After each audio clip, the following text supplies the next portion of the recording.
Vamos a seguir explicando la aplicación de Trivial, la que empezamos en el vídeo anterior. Voy a dejar la primera parte, bueno, aquí anclada en una tarjetita por arriba. Y básicamente lo que vamos a hacer en esta parte es, en vez de traernos las preguntas de un data source en crudo en un archivo plano de Kotlin como hacíamos en la anterior, vamos a ir a buscar toda la información a una API. En concreto, vamos a utilizar esta API de aquí, la Open Trivia Database. Vamos a irnos a ella para ver un poco cómo es el formato de las respuestas y cómo funciona más o menos esta API.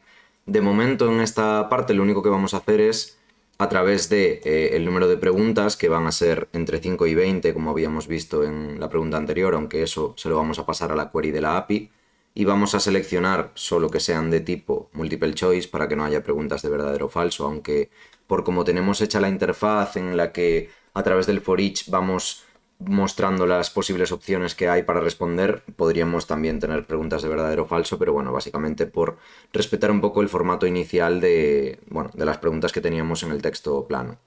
Entonces, si yo selecciono multiple choice, vamos a ponerle 10, por ejemplo, pero esto básicamente es para ver cómo es el formato, cómo es el JSON que me va a devolver la API.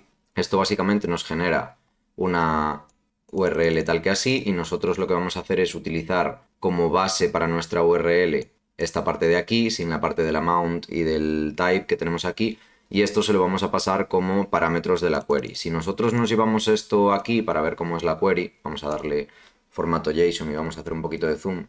Fijaos que la respuesta de la API siempre es el response code. Si todo va bien, me devuelve pues un 0 y me da los resultados.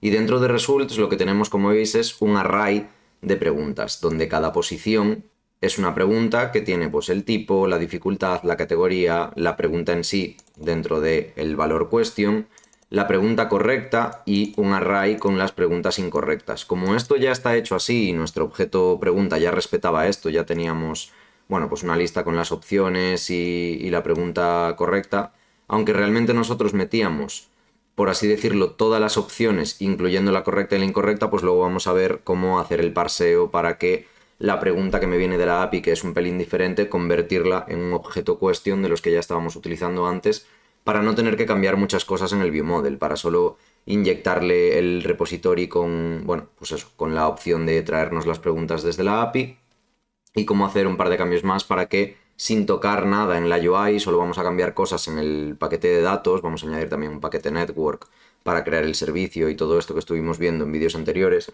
Voy a dejaros por aquí también el vídeo en el que explicamos cómo conectarnos a APIs utilizando Retrofit, que es lo que vamos a utilizar, y vamos a ir viendo el paso a paso de cómo hacer todo esto, ¿no? Entonces, básicamente lo que nos interesa, la información que vamos a coger de la API, al menos de momento, es los results, y dentro de los results de cada pregunta me interesa la cuestión y me interesa las respuestas simplemente. Más adelante, bueno, seguramente en la cuarta parte de este ejemplo, nos va a interesar también la categoría para hacer, bueno, pues temática la opción del trivial, de decirle al usuario que a ver con qué categorías quiere utilizar, aunque no vamos a utilizar todas, vamos a coger unas cuantas porque en esta API hay muchas.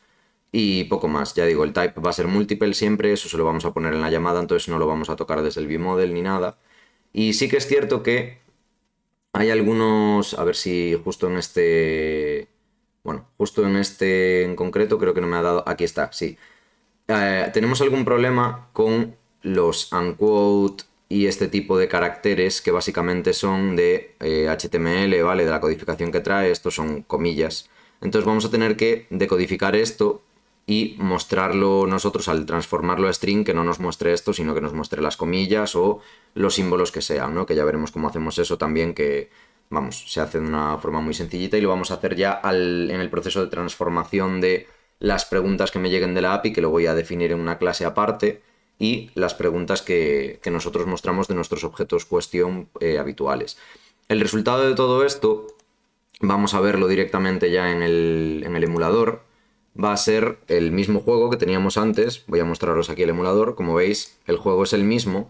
Lo que cambia es que ahora cuando nosotros le demos a Start Game, bueno, esto podemos seguir eligiendo la cantidad de preguntas igual que antes. Ya digo que lo que es la UI no ha cambiado en absoluto de momento. Y lo que vamos a hacer es que cuando yo inicie, aquí sí que vamos a ver ya aquella pantalla de login que hablábamos en el ejercicio anterior, porque sí que va a tardar unos un segundito o dos en cargar las preguntas desde la API, y básicamente vamos a ver esa pantalla de loading muy rápido y después va a empezar a mostrar las preguntas. Si os acordáis antes, las preguntas que teníamos en crudo son las que tenía yo aquí en el paquete data en question data. Son estas cuestiones de aquí que eran todas sobre cuál es la capital de y una serie de opciones. Estas preguntas ya no las vamos a utilizar en este ejemplo porque ahora nos las vamos a traer de la API, entonces las he dejado aquí simplemente, bueno, pues porque he ido ampliando el mismo proyecto, pero podríamos borrarlas perfectamente. O bueno, podríamos dejarlas también para testear y, bueno, para hacer pruebas, todo lo que queramos. Entonces, si le doy a Start Game, fijaos, le voy a dar y pasamos por loading y ahí empieza. Ya ha cargado las preguntas, entonces automáticamente, como no teníamos navegación, sino que dependía de aquella variable UIState que veíamos cuando cambia de pantalla, en el momento en el que ya tiene las preguntas, luego lo veremos en el ViewModel, recarga la pantalla y me muestra, pues ya veis, Roller Coaster Tycoon, was, pues vamos a decir que en C, pues no, era un ensamblador. Y ahí veis que funciona perfectamente, ¿no? Le damos a siguiente y tenemos ya las preguntas cargadas. Aclarar que carga todas las preguntas que le pedimos para jugar al principio, no está cargando cada vez que yo le doy a siguiente. Eso depende un poco de cómo lo queramos implementar, pero yo creo que eso es la forma más, yo creo que útil a día de hoy, cuando ya sabemos con qué cantidad de preguntas vamos a jugar cada partida, pues las cargamos todas y las vamos mostrando y punto, ¿no? Y nada, ya veis que esto sigue funcionando exactamente igual. Voy a jugar así un poco aleatorio para que veamos y esto sigue, todo lo que es la UI no ha cambiado en absoluto. El récord lo sigo aguantando ahí y tal. Entonces vamos a ir viendo paso a paso lo que hemos incluido para poder traernos las preguntas desde la API. Y lo que vamos a hacer básicamente es una mezcla entre los dos vídeos estos que os he comentado. Vamos a partir de la base del vídeo anterior en el que hacíamos el trivial, pero con las preguntas en crudo, como tenemos aquí, y vamos a partir de la base de también el vídeo más teórico, por así decirlo, en el que explicábamos cómo conectarnos a APIs, cómo hacer la conexión a Internet con Retrofit desde nuestras aplicaciones de Android con Kotlin y Compose. Entonces lo que vamos a ir viendo es una versión de ese vídeo adaptado al trivial, ¿no? Voy a quitar el móvil de aquí delante y vamos a ir viendo poco a poco cada una de las acciones. Lo primero que tenemos que hacer a la hora de añadir la API es, por supuesto, ir al manifest y añadir esta línea. Esta línea de aquí, de que solicitamos utilizar el permiso para acceder a Internet. Sin esta línea no vamos a poder conectarnos con la API, obviamente. Entonces, en el momento en el que la API intentase conectarse a Internet, como no tiene declarado que necesita ese permiso, no nos iba a dejar, nos iba a dar un error y, bueno, tendríamos que capturarlo y tal para que no crashease o lo que sea, pero ya digo, ese es el primer permiso que tenemos que pedir. Por supuesto, si no nos lo da luego el usuario, pues claro, nos va a fallar, entonces tendríamos que controlar ese error. Aunque por defecto el permiso de Internet ahora juraría que en las versiones actuales de Android ya ni siquiera lo pide de forma explícita cuando instalamos la app. Vamos, de hecho no me lo ha pedido el emulador, sino que creo que sí que se lo podemos quitar desde la configuración del teléfono, pero bueno. Lo dicho, primero esta línea en el manifest. Como veis, fuera de la etiqueta application, porque es un permiso, no tienen que ver, por así decirlo, con el contenido de nuestra aplicación, sino que es un permiso que necesitamos. Más tarde ya volveremos al manifest para comentar otro detalle que necesitamos también. De momento lo voy a cerrar. Y básicamente lo primero que haríamos sería definir nuestro servicio, ¿vale? Nuestra interfaz Trivia API Service, que lo que va a contener es la parte principal de la llamada a la API, es decir, la query, todas las queries que vayamos a hacer. Nosotros en este caso solo tenemos definido una porque estamos solo trayéndonos datos de la query, ¿no? Pero si aquí hiciésemos, además de una llamada GET o varias llamadas GET que podríamos hacer, pues llamadas POST, llamadas DELETE, peticiones HTTP del tipo que fueran, las definiríamos aquí en el service. Y básicamente lo que estamos definiendo es getAPI.php, esto es siempre igual porque es lo que tenía al principio la API después de la barra, si os acordáis. Y básicamente lo que tenemos es, esto de hecho podríamos meterlo en nuestra URL base después en el repository, pero bueno, lo hemos metido aquí. Tenemos una suspend fund getAPI_questions que lo que tiene es dos queries. El amount, que va a ser la cantidad de preguntas que pedimos, por defecto está a 10, pero luego esto se lo pasaremos como parámetro. Y el tipo, que por defecto está a multiple y no lo vamos a cambiar, porque si no se lo pasamos, pues va a utilizar el por defecto directamente, pero bueno, si quisiéramos pasarle el otro tipo o no pasarle ninguno, podríamos también quizás eliminarlo y que nos diese también preguntas de verdadero o falso. ¿Qué ocurre aquí? ¿Qué devuelve esto? Esto devuelve un Question API Response, un objeto Question API Response. decir que lo tengo aquí declarado, el Question API Response, pero no iría aquí realmente, iría en el paquete model. ¿Por qué lo he declarado aquí? Bueno, lo he declarado aquí simplemente por hacerlo un poco más legible en este primer ejemplo, pero esto sería parte del modelo, no tendría que estar en el paquete network. ¿Por qué lo pongo aquí? Para que os deis cuenta de que, ¿qué tiene Question API Response? Question API Response simplemente tiene el response code, que es ese 0 que me llegaba a mí al principio. Voy a volver a mostrar el resultado de la llamada en el navegador. Ese código es este response code de aquí. Y después tenemos results, que es el array. ¿Cómo defino ese array yo en el data class? Como una lista de objetos question API. Estos objetos question API entonces son el modelo de verdad de pregunta, de cada pregunta que yo me voy a traer de la API. ¿Cómo es mi objeto question API? De la siguiente forma, fijaos. Es serializable, al igual que era, por supuesto, el Question API Response, porque tenemos que convertirlo de ese JSON a objetos Kotlin. Esta parte de la serialización y de la conversión de objetos también la vimos en un vídeo anterior, también lo voy a dejar por aquí anclado por si no lo habéis visto, pero básicamente lo que estamos haciendo es convertir ese archivo JSON que nos llegaba de la API a objetos que nosotros podemos trabajar con ellos directamente en nuestro código. Entonces, Question API lo que tiene es los datos solo que nos interesan. Acordaos que vamos a volver de nuevo a cómo es la llamada. Fijaos que aquí teníamos el tipo, la dificultad, la categoría, el question answer, tal. A mí no me interesa todo de aquí. De hecho, el type no lo quiero porque simplemente le estoy diciendo en la query cómo tiene que ser, pero yo no lo voy a almacenar para nada. La dificultad tampoco la estoy utilizando de momento, en versiones futuras podríamos meterlo también y tal. Y la categoría de momento tampoco la estoy utilizando. Entonces a mí esto, toda esta información, me da igual. Pues yo en mi objeto voy simplemente a pasar la parte que a mí me interesa, ¿no? Pues ¿qué me interesa? La question, que era la pregunta. Acordaos que si se llama igual el serial name realmente no me hace falta, porque ya me va a coger directamente el mismo nombre que tiene en la API. Pero aquí estamos cogiendo lo que sería la string de la pregunta en sí, luego la correct answer, la respuesta correcta, y una lista de strings que son las incorrect answers.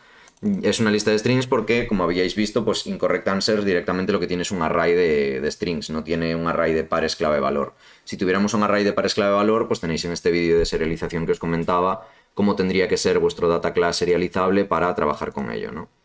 Y además de esto, aprovecho este data class para definir dentro una función toQuestion. Una función toQuestion que lo que va a hacer es convertirme Question API a una question de las que ya estaba utilizando antes en mi viewModel, en la versión anterior. De esta forma me ahorro un montón de trabajo, no tengo que estar cambiando todo el viewModel que teníamos antes, entonces donde teníamos question antes, ahora tener questions API, porque cambia que las incorrect answers no contienen la correcta y todo esto. Ya puedo utilizar todo lo que tenía allí.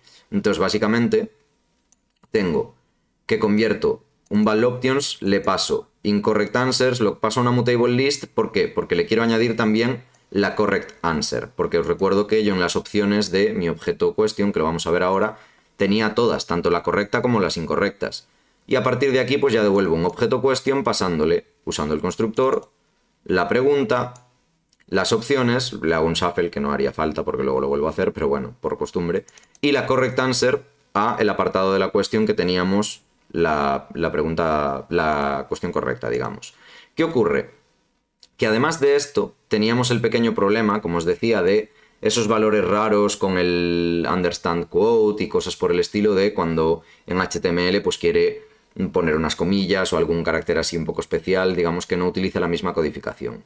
Para eso, en nuestra clase question ahora, en vez de tener directamente question, options y correct answer como teníamos antes, ahora tenemos raw question, raw options y raw correct answer. Es decir, serían los datos en crudo y lo que vamos a hacer es modificar los getters de todos llamando al método decode.html. Este método decode.html utiliza directamente, bueno, pues de hecho no lo han importado, lo hemos llamado así directamente porque solo nos interesaba la función fromHTML. FromHTML lo que hace es, del objeto que le llega aquí, me va a convertir de la string a, desde el HTML mode legacy que tenía, lo va a convertir a una string normal. Es decir, esto me está convirtiendo esos unquote en comillas, esos caracteres especiales que vienen, pues eso, con el HTML antiguo, por así decirlo, marcados, a caracteres de que la string puede mostrar sin ningún problema, ¿no?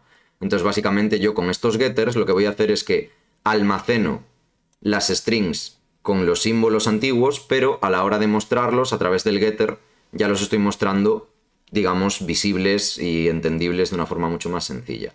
Sigo teniendo mi función validateAnswer que tenía antes, porque si os acordáis la utilizaba en el viewModel, entonces a mí me interesa que esto siga funcionando exactamente igual, para no tener que tocar lo más mínimo el viewModel. Algo lo voy a tener que tocar, por supuesto, para hacer la llamada en su momento, pero tampoco quiero tener que modificar absolutamente todo. Quiero poder reutilizar todo lo que pueda. Dicho esto, vamos con el siguiente paso. Ya tenemos nuestro modelo adaptado, por así decirlo. Ya hemos creado el servicio. Lo siguiente que tendríamos que hacer sería crear un repositorio, ¿no? Entonces vamos a abrir el paquete data, donde antes teníamos solo question data, que ya os dije que ya no lo vamos a utilizar, o sea que podemos ignorarlo. Voy a ir cerrando estos archivos. Vamos a dejar el servicio abierto y vamos a irnos a questions repository. Question Repository tiene una interface que lo que va a tener es normalmente tantos métodos como tengamos definidos en el service. Básicamente lo que va a hacer es darnos una idea o damos una implementación para poder utilizar todos estos métodos que nosotros definimos en el servicio. Aquí lo que tenemos es otra suspend getQuestions que nos va a devolver una lista de questions API. Esta lista de questions API le llega, como veis, una quantity. Solo le llega la quantity. Si yo aquí quisiera que le llegase el type también, o la category o lo que fuera, pues tendría que añadirlo aquí a la query y en el repository también hacer que le llegase. Como solo me interesa decidir qué cantidad de preguntas quiero, me da igual el tipo, quiero que sea múltiple, como decía, lo voy a dejar así, que use el valor por defecto, pues yo básicamente defino la interfaz y defino la implementación de esta interfaz, que como veis tiene como dependencia el propio servicio. Y básicamente lo que va a hacer es devolvernos el question repository, implementar el question repository. Solo va a hacer un override suspend fund, es decir, a sobreescribir esta suspend fund get questions, devolviendo questions API. Coge el val response a partir del get API questions del servicio, le pasa la quantity que le llega como parámetro y devuelve. Si la respuesta ha sido successful, si ha funcionado, devuelve response body siempre que no sea nulo. En caso de que sea nulo, me devuelve una empty list. Si no, pues devuelve una empty list. En caso de que pues, ocurra cualquier problema con la API, que pues uno de los problemas que podemos tener con esta API es si hacemos muchas llamadas seguidas. Creo que a partir de las 2 o 3 en menos de un segundo nos da ya un error de too many request o algo por el estilo. Entonces, por eso es mejor pedir todas las preguntas juntas con las que vayamos a jugar, que no estar pidiéndolas una a una por si acaso pues el usuario respondiese muy rápido o algo por el estilo y saltase un error de too many request o algo así. Acabamos antes pidiéndolas todas juntas. Una vez tengo el repository creado, que ya digo que aquí solo tengo una función, pero si yo tuviese más, pues tendría que implementarlas todas, nos pasaría ya a la parte del container. Necesitamos un contenedor que contenga este repositorio para inyectárselo luego más tarde al viewModel. ¿Qué ocurre? Este app container que tenemos aquí también en el paquete data va a ser el encargado de contener todas las dependencias que nosotros luego queremos inyectar. En este caso lo que queremos es hacer una inyección manual de dependencias. Podríamos utilizar Hilt, Dagger, Coin o cualquiera librería que a través de decoradores lo hiciera de una forma un poco más sencilla, pero primero vamos a aprender a hacerlo de forma manual para luego, cuando pasemos a hacer una inyección de dependencias un poco más avanzada, saber lo que estamos haciendo. Básicamente aquí tengo una interface, de nuevo, con todas las dependencias que yo quiera, que en este caso solo es, como veis, el repositorio de preguntas. Este repositorio es el que más adelante voy a inyectar en el viewModel para poder llamar a la API desde el viewModel y cargar las preguntas. Pues básicamente yo tengo una implementación de este app container que lo que va a tener es, tenemos la URL base, que la tenemos aquí una private val, pero podríamos también pasársela directamente. Y aquí es donde tenemos por fin nuestra instancia de retrofit. Esta instancia de retrofit va a crear con retrofit builder pasándole un converter, que en este caso estamos utilizando JSON, pero podríamos utilizar también Scalars o el de JSON, directamente el de serialización de Kotlin, la URL base y llamamos al método build. En cuanto llamamos al método build, cuando esto se ejecute, ya vamos a poder empezar a utilizar el repository. ¿Qué pasa? Pues que lo que vamos a hacer es una variable privada del service byLazy que cree el retrofit a partir de la clase Trivia API Service class Java.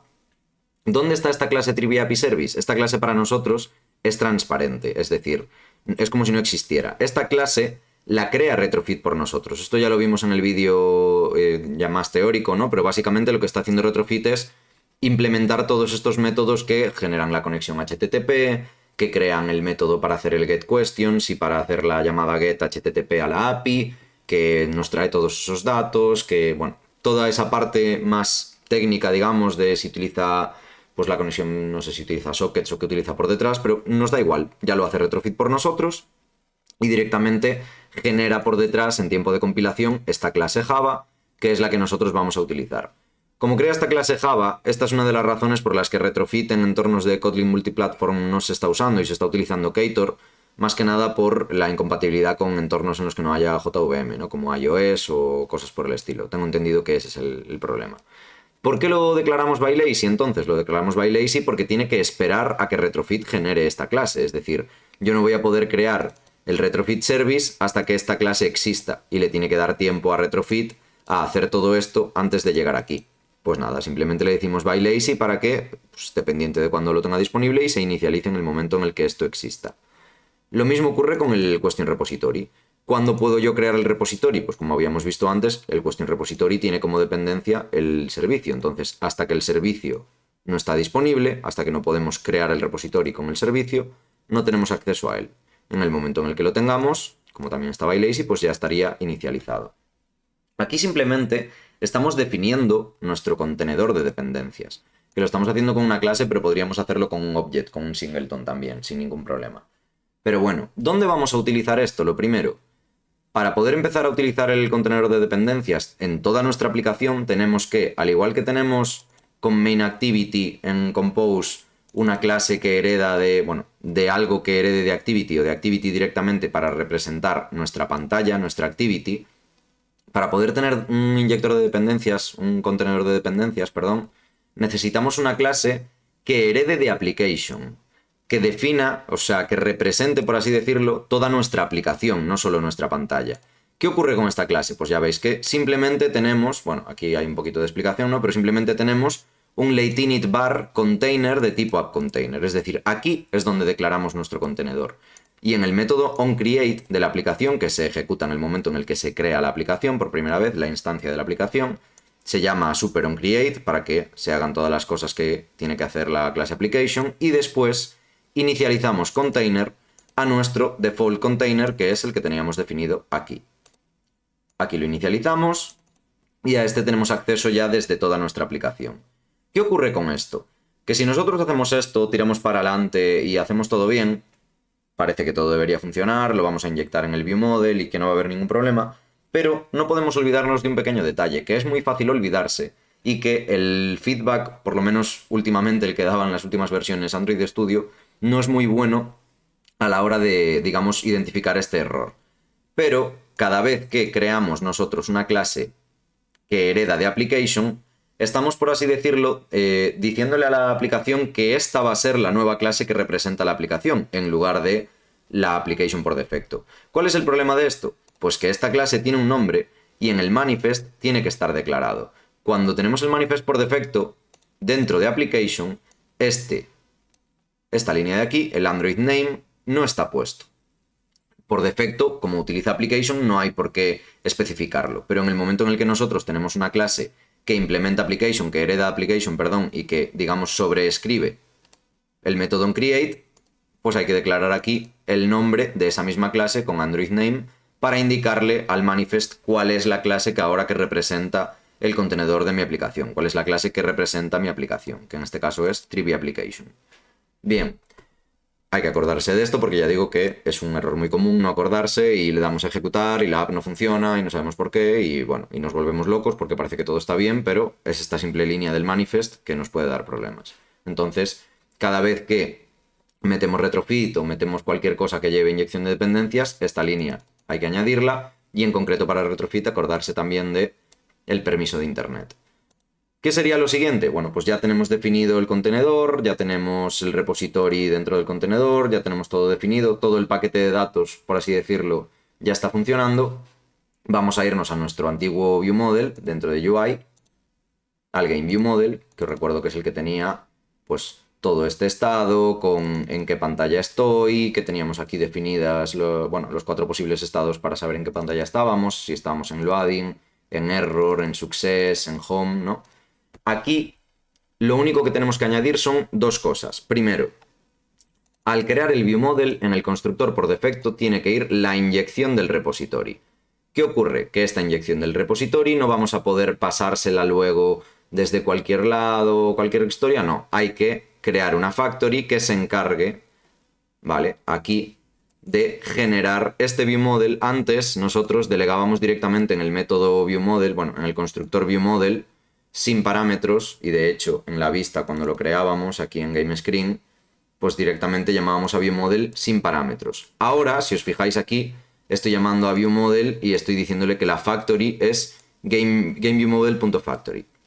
Le estoy pasando la factory del que se tiene que encargar de darnos ese viewModel, es decir, la factory que va a generar ese viewModel, que la va a crear. ¿Qué ocurre? Pues nada, simplemente una vez inyectamos la dependencia, tenemos que crear la factory. En este ejemplo en concreto lo hacemos aquí, dentro del propio viewModel, en un companion object, porque solo tenemos un viewModel. Si tuviésemos una aplicación con varias pantallas en la que cada una de las pantallas tiene su propio viewModel o algo por el estilo, sería seguramente conveniente crear dentro del paquete UI un viewModel provider que nos proveyese de todos los viewModel distintos que tuviésemos. Pues si tenemos 3, 3, si tenemos 4, 4. Y en esa clase es donde tendríamos ya pues esta factory de aquí, ¿no? Tendríamos una factory que se encargaría de, dependiendo del viewModel que nos interesa, pues mandarnos uno, mandarnos otro. ¿Qué ocurre? Pues que en este ejemplo en concreto solo tenemos un único viewModel, pues lo podemos hacer aquí dentro de un companion object que básicamente es un singleton dentro de nuestro viewModel, en lo que sería el entorno del viewModel. Como veis, lo único que creamos es la val factory, llamando al viewModel provider por defecto de Android.factory igual a viewModel factory. Y dentro de su de su extension function initializer, lo que estamos haciendo es llamar a val application, nos creamos esta val a partir de esta línea de aquí. This application key es una constante propia del propio sistema operativo, de la propia aplicación, que lo que nos va a dar es, pues eso, la clave, por así decirlo, de creation extras con la información de nuestra aplicación, y veis que lo sacamos como as trivia application para que en concreto nos lleve a nuestra trivia application que teníamos definida aquí, es decir, que nos dé el entorno de esta aplicación. Pues yo aquí básicamente genero esta val, genero otra con el repositorio que directamente voy a recogerlo a application.container.questionRepository, que es donde está en nuestro contenedor, aquí definido y aquí inicializado, ¿vale? Entonces dentro del viewModel, una vez tenemos ambas cosas, ya puedo llamar a el constructor GameViewModel pasándole mi repositorio. Esto, ya digo, lo tenemos aquí dentro porque solo tenemos un único viewModel. Si lo tuviésemos en un viewModel provider en una clase fuera nuestra con varios viewModel, pues nada, simplemente esta parte la haríamos allí y aquí no tendríamos que incluirlo. ¿Qué cambia entonces en nuestro viewModel con respecto al viewModel anterior? Nada, además de esto y de la factory, que bueno, es un gran cambio, pero tampoco tiene mucho más. Lo que cambia es el load questions. Simplemente donde antes hacíamos esta línea de aquí que está comentada, teníamos nuestra val questions y hacíamos get questions y le pasábamos una quantity. Este get questions llamaba a las questions data, bueno, realmente llamaba a question, y a este get questions de aquí, que utilizaba las que teníamos por defecto, ¿vale? Esto ya no lo estamos utilizando. Ahora lo que tenemos es lo siguiente. Si os recordáis, antes ya hacíamos el poner el estado a loading por defecto, y fijaos que ahora lo hacemos todo dentro de un viewModel scope launch. ¿Por qué lo hacemos dentro de un viewModel scope launch? Bueno, porque si recordáis, getQuestions es una suspend fun. Es una función que se ejecuta en una corrutina. Entonces, para poder utilizar cualquier método que se ejecuta en una corrutina, yo tengo que darle un scope de corrutinas. En este caso, dentro de los viewModel tenemos el viewModel scope. Si estuviéramos dentro del composable, que no va a ser el caso en este ejemplo, pero tendríamos que crear un coroutine scope e inicializarlo a un remember coroutine scope o algo por el estilo, y así podríamos lanzar funciones que son suspend fun dentro de los composable. Pero ya digo, en el viewModel, pues directamente viewModel scope launch para lanzar la corrutina. ¿Qué hace esta corrutina ahora? Pues nada, en vez de hacer val questions get questions, simplemente hace val questions, llama al repository, que llama al método getQuestions, que es el que conecta con la API, le pasa la cantidad. Os recuerdo que esta cantidad me venía de la pantalla de home, que realmente es parte del estado, ¿vale? O sea, es esta quantity que yo voy a tener por aquí, el number of questions, va a ser este. Y simplemente mapeamos convirtiendo cada resultado de esto a question, porque os recuerdo que getQuestions lo que me devolvía era una question API, era un objeto de estos de aquí, entonces yo tenía que convertirlos a mi question para no tener que modificar todo lo demás, porque yo en el resto de métodos pues directamente estoy utilizando los objetos question antiguos, ¿no? Los del primer ejemplo. Y con esto ya estaríamos funcionando, porque todo lo demás, por supuesto, en el momento en el que esto ya funciona, ya tiene valores, ya podemos cambiar el estado a success, empezar a jugar con las preguntas y todo esto. Todo lo demás no cambia, porque todo lo que es la lógica del juego, de la puntuación, de pasar de una pregunta a la siguiente y de todo esto, es exactamente igual, no cambia absolutamente nada más. El onRestart en el on back to home también nos vuelve a poner el estado a home, todo eso no cambia. ¿Cambia algo en GameScreen? Bueno, simplemente la parte de a la hora de inicializar el viewModel, en vez de tener, obviamente, los parámetros vacíos, pues le pasamos la factory, ¿no? Que directamente está dentro del propio viewModel, entonces no nos hace falta pasarle nada más.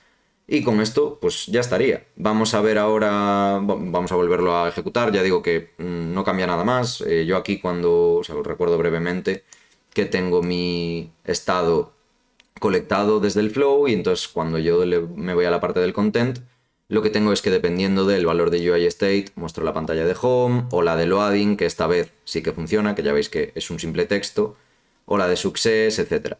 Sí que es cierto que hay una cosa que no estamos controlando, que bueno, podríamos, la verdad es que no la estamos controlando porque en ningún momento tuve ningún problema y se me olvidó, pero podríamos, por supuesto, aquí, a la hora de hacer esta llamada, hacer un try catch, por si la llamada nos diese cualquier tipo de problema, por si nos da un error de too many request o si nos diese cualquier problema, y en caso de que esa llamada nos dé un error, cambiar el estado en vez de loading a error, ¿no? A este estado que tenemos aquí, que de momento no estamos utilizando, pero básicamente pues mostraríamos una pantalla con el mensaje del error indicando al usuario pues qué problema hay o lo que fuera. De hecho, en vez de mostrar el texto directamente, podríamos mostrar pues un botoncito para volver a intentarlo, un retry o algo por el estilo, que lo que hiciese fuese volver a llamar a loadQuestions. Ya lo haremos en futuros ejemplos y ya veréis cómo se hace, es muy sencillito, no tiene nada. Y ya estaría, con esto, ya veis, vamos a volver a lanzarla, voy a mostrar el teléfono de nuevo y básicamente pues el ejemplo estaría hecho. Ya veis que no tiene dificultad ninguna, si es cierto que solo estamos haciendo una llamada a una API de tipo GET, para hacer llamadas tipo delete, tipo put, tipo post, perdón, de cualquier otra índole, ¿no? Pues tendríamos que o bien utilizar alguna API pública que nos permitiese hacer ese tipo de llamadas para practicar, o tener una API nuestra propia con sus endpoints para poder practicar todos los métodos. Pero ya veis que funcionando uno, la idea para el resto es exactamente igual, y aquí pues eso. Nosotros, por ejemplo, vamos a jugar con 7 preguntas, cambiamos la quantity, perdón, y ya veis que pues lo que hace esta quantity de aquí es pasarle el number of questions, ¿no? Pues yo simplemente le doy a empezar el juego, las carga y ahí está, carga todas. ¿Qué país hosteó los Juegos Olímpicos de verano de 2020? Pues la verdad que de 2020 no me acuerdo. ¿China fue? No, Japón. Ya veis. ¿Qué da el profesor? Pues nada, tenemos todas las preguntas sacadas desde la API e incluso las que tienen algún, por ejemplo, este tipo de caracteres de aquí, el de which Pokémon and its, esta apóstrofe, es la que está el format HTML, este método que teníamos aquí en la clase question, es el que me está mostrando la apóstrofe porque si tuviésemos el original, pues tendríamos o el and quote o el and lo que sea, ¿no? Que cada uno tiene su codiguito y ahí tendríamos pues el resultado, ¿no? Yo respondo las 7 preguntas y ya digo, esto está funcionando exactamente igual. Si yo me voy a Home, vuelvo a la pantalla de inicio sin ningún problema, ahora tengo un récord de 28, ahí me lo guarda. Por ejemplo, si yo bajo a 5, vamos a jugar rápido. Si yo ahora le doy a Try Again, va a volver a llamar a loadQuestions y debería de cargarme 5 preguntas diferentes. Vamos a fijarnos en esta última, que es la del Grand Theft Auto tal. Vuelve a cargar y como veis, bueno, ya deberíais estar viendo que son diferentes. Y esta que es la última, ya veis que es distinta. Entonces está funcionando perfectamente. Hay ciertos detalles de interfaz que podríamos mejorar, como cuando una pregunta o una respuesta a lo mejor es demasiado larga, pues controlar que ese botón o todos los botones crecieran de la misma forma o así, pero bueno, ya son detallitos de interfaz que no vamos a perder tanto tiempo ahora con ellos en el vídeo. Y nada, simplemente decir que este ejemplo estaría funcionando ya podríais intentar replicarlo. El siguiente paso de esta aplicación sería almacenar el récord a través de Data Store en preferencias. De forma que nosotros, claro, yo ahora mismo tengo un récord del 60%, pero si yo cierro la app, ya no es que la vuelva a instalar, si la cierro y la vuelvo a abrir, esto ya lo habíamos visto en el vídeo anterior, pero si la vuelvo a abrir, el récord se ha perdido, volvemos al cero. Entonces lo que vamos a hacer con Data Store es precisamente almacenar esto para que en distintas sesiones de juego pues mantengamos el récord, ¿no? Que tiene un poquito más de gracia el asunto. Y nada, a intentar avanzar. Podéis, ya digo, a partir de la API que tenemos aquí, voy a volver a mostrarla.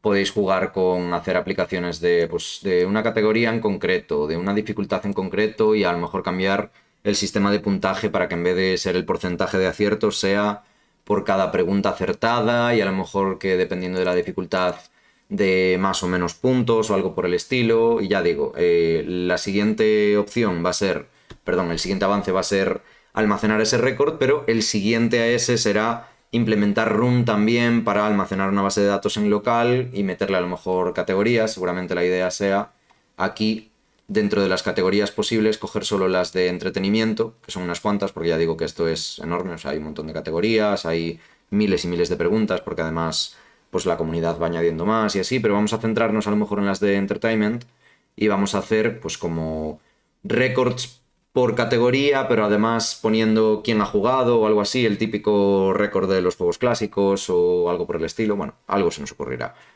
Pero ya digo, da mucho juego, da para hacer muchos ejemplos diferentes, así que nada, aprovechadla e intentad hacerlo, ¿no?